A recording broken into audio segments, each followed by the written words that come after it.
Hello. Um, yes, another live video this week.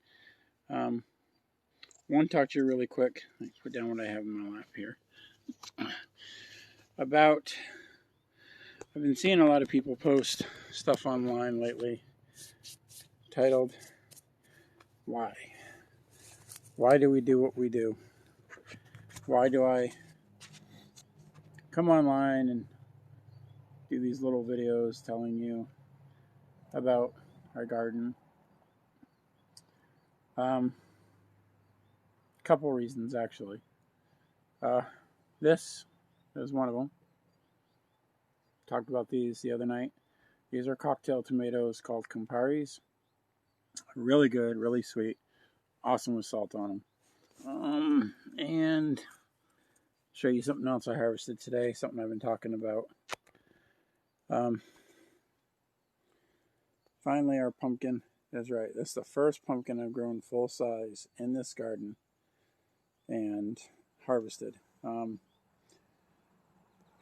Those of you who have spent any holiday time with me have drop my tomato. Don't want to do that. Have seen me eat a lot of pumpkin pie. As far as pies go, it's tied right up there with Jenny's Dutch apple. But not here to talk about pie. My thing is, why do we do what we do? Some of you know me as a prepper, and I've talked about prepping, and that's part of it, but it's not really all of it. Okay. Yes, I'm a prepper. Yes, I prepare food. I store food. I store toilet paper and paper towels, and I do what I do. So in the winter, we get snowed in. I've got food to eat. Jenny and I are prepared for whatever may come when all the crazy stuff started. We had food. I'm not worried about being able to eat.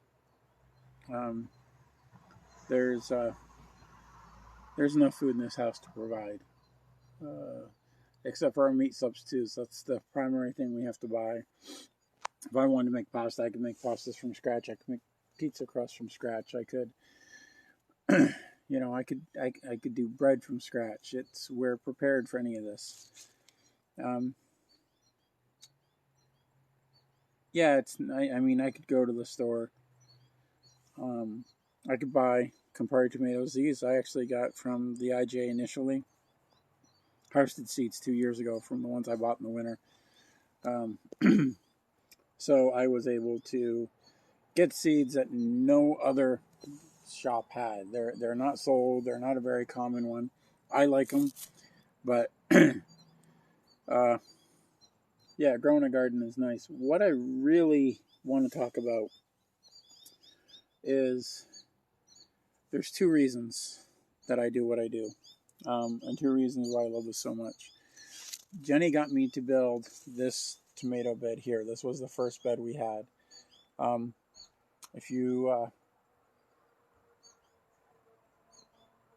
look back or remember back, we started one 4-foot by 10-foot garden, and we had bugs in a garden. Go figure. We had 4 tomato plants right here. We had carrots over there. We had beets here. We had cucumbers. We had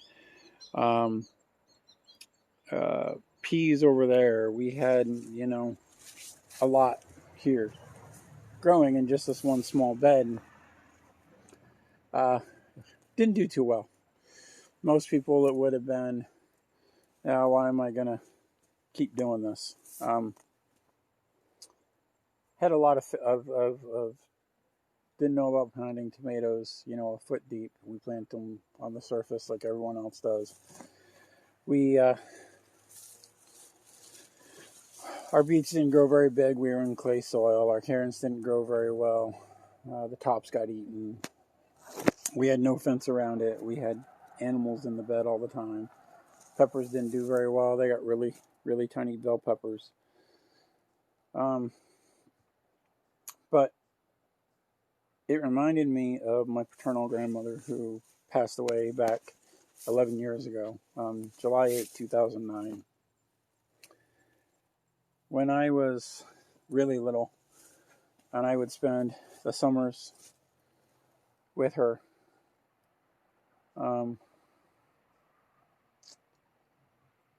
Mostly summers. There was a little bit of fall time because of harvest and school and vacation and stuff like that. We would go out and spend hours upon hours in the garden. She had a huge garden. She had, pumpkins. I think she had a few watermelon plants for me because I love watermelon. She had squash. She had peppers. She had tomatoes. You name it, she had it. The two things I liked the most, besides eating her watermelon, was going outdoors with her afterwards and sitting down and shelling peas and snapping string beans. And a few seasons ago, when Jenny said, I want to put in a garden, and she started working at Lowe's, which is coming up on 4 years now, this coming spring, we borrowed a few dollars from my parents because we were, I won't say we were dirt poor, but we were pretty broke. And I said, I want to put in a garden. Can I borrow $50 for the lumber and a box of screws? My parents said, sure, here. So I went, I brought the trailer over, brought Jenny to her first day of work, bought the lumber, bought the box of screws, came home. Really didn't have much of an idea of what I was doing when I built the beds. I was using screws instead of using my air nailer like I use now. And it took me 8 hours to make one bed, which I can do in an hour and a half now. We had figured out how much soil we need, and we had a big load of soil brought, and we had it dumped over by the edge of the driveway. And it's not really that far. If you look over there, it's probably 40 feet to the front. And we hauled by bucket because we didn't have our garden cart then, and our wheelbarrow was busted. So we had an old bucket. We had 2 old buckets. And this wasn't good soil. This was substrate, 2 meters down, a lot of rocks in it. A lot of rocks. So we dumped every bucket in here, and it took hours, and we were exhausted and so sore. And even Dad come over and help us move soil. And we got the bed filled, and I I was tickled pink. Here I just spent this exhausting day dumping bucket after bucket of soil in here. It took 2 yards to fill this bed. And to show you what that means, a 5-gallon bucket's half a cubic foot. It took 54 5-gallon buckets to fill this bed, one at a time. So even if you figure 3 minutes to fill the bucket, carry it over here, dump it, and go back, okay, you're talking 3 hours to fill this bed nonstop. And trust me, we stopped. We stopped a lot. And we started planning this bed. And it became a great place to come, sit, meditate. We learned, we got our cucumbers in, and we learned about beneficial wasp that actually kills beetles in your beds. We learned about how to pollinate your tomatoes and pollinate your cucumbers, and how to make cucumbers grow bigger, and growing peas, and how beets grow. And I just spent so much time out here, fertilizing. If you're going to fertilize, what kind of fertilizer to use, how long to do it. We just learned everything. And when they settled and we got the money for Jen's grandmother's estate, she got her inheritance. And I said, I really love gardening. I want a bigger garden. I want 5 beds. I want the equivalent of 5 beds. This pepper bed here counts as 2. This is an 18-foot bed instead of a 10. I want a 5-foot one, and I want a fence around it. She says, so go get the stuff. So I took her to work. It was raining out. I went and bought 63 2x4s. I bought a roll of welded wire for the fence. I bought nails for my air nailer. I used a brad nailer instead of a finish nailer. I used got a new blade for my saw. And I came home and it was chilly out. It was October, and here I get the out here all morning, and I get the roughness of the beds laid out. I didn't lay any twine. I didn't lay, straighten out the beds, anything. Yes, Sue, we can tomatoes. We ferment them a lot. Make marinara mostly. But I got this. Took me, I don't know, what, Jen? Probably a week to get this this bed made and fenced in. And then it took massive, multiple loads of topsoil, compost, raised bed soil. I used whatever I could to fill these beds. Used the compost from our compost bin that had been sitting there for 6-7 years. Did what I could. And the first year wasn't great. It wasn't like totally ruined, but it got a little bit better. We had been saving up coffee grounds from the hospital and the college. And we put straight coffee grounds in the bed in the fall and for volume and to break down and give us nitrogen.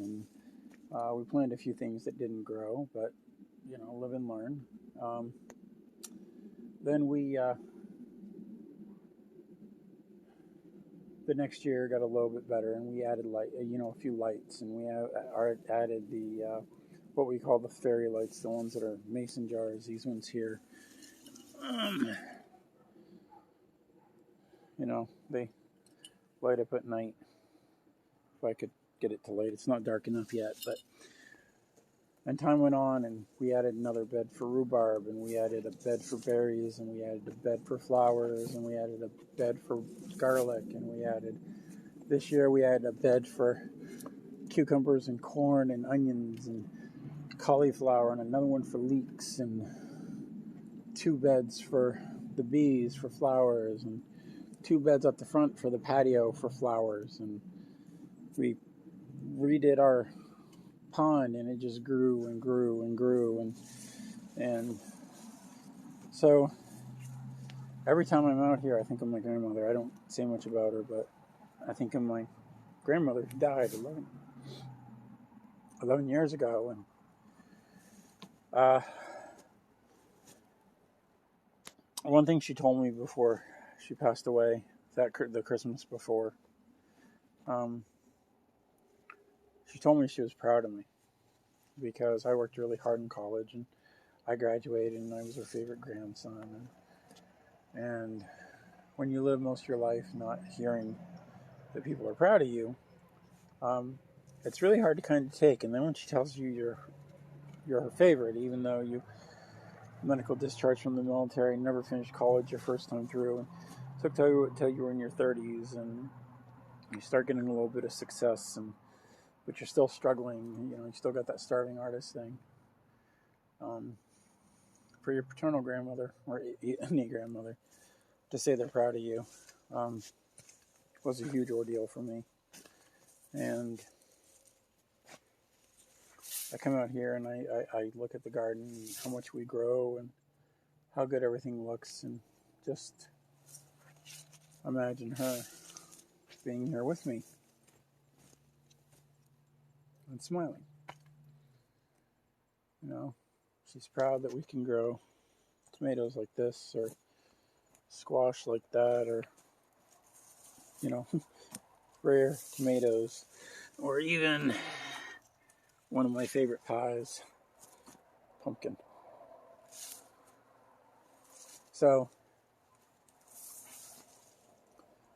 I think she's about 51% of what I do because I feel this connection with her, even though she's been gone for 11 years. But I really think she's still looking at me going, I'm really proud of you, because of all that we've done. The other reason is going to be a backdated 1950s kind of mentality that a lot of people are going to bitch about. But my job as man of the house, and even though Jenny and I are equal in just about everything, she's better at some things than I am. I'm better at some things than she is.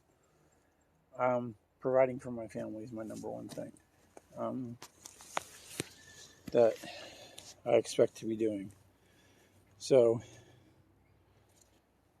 yes, I still have that mentality that I'm the man of the house. I'm supposed to provide, whether it's out here providing food or protection for the house or maintaining the house, doing what I do. This is my job. This is what I'm here for. Yeah, it saves us thousands of dollars every year. We talked about last year, we probably saved about $6,000. Spent probably $1,000 on the garden. But this is part of what I'm here for. Would we still have a garden if I wasn't here? Oh, I'm pretty sure Jenny would. I can almost guarantee it. But right now, while I'm here, it'd be wrong for me to be sitting in the house, drinking beer, watching TV, playing video games, and not providing. So here I am providing. And that's what I do. So my two big reasons are providing for my family and my grandmother. So that's why I do what I do. I love it. It's not a job. It's not a hobby. It's who I am. And Jenny, I know, enjoys it. She loves spending time out here too. And the reason I've made this like a little oasis resort most of the time is,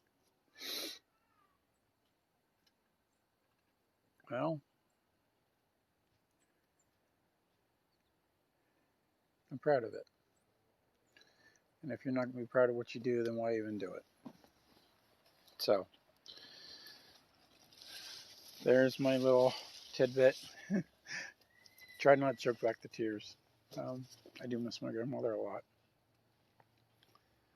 But like I said, I'd like to think she's still proud of me. Especially when my garden is turning because of the cold nights. And the plants are at the point that they're ready to be harvested. Still think she's proud. I know I am. So there you go. Little view into why I do what I do. So, hope everyone had a good day. It's been a long day. We both worked. Now I've got a dryer to put in, supper to cook, and I need to relax. I'm on 9 of a 10-day stretch. Tomorrow's my last day for 9 days vacation. So, it's nights. So, that's going to kind of, not going to vacation at 6 o'clock instead of 11. But it is what it is. So, yes, Jenny, a lot of hard work did go into it, and I am proud of it. If I didn't, I wouldn't be out here. So, you guys have fun.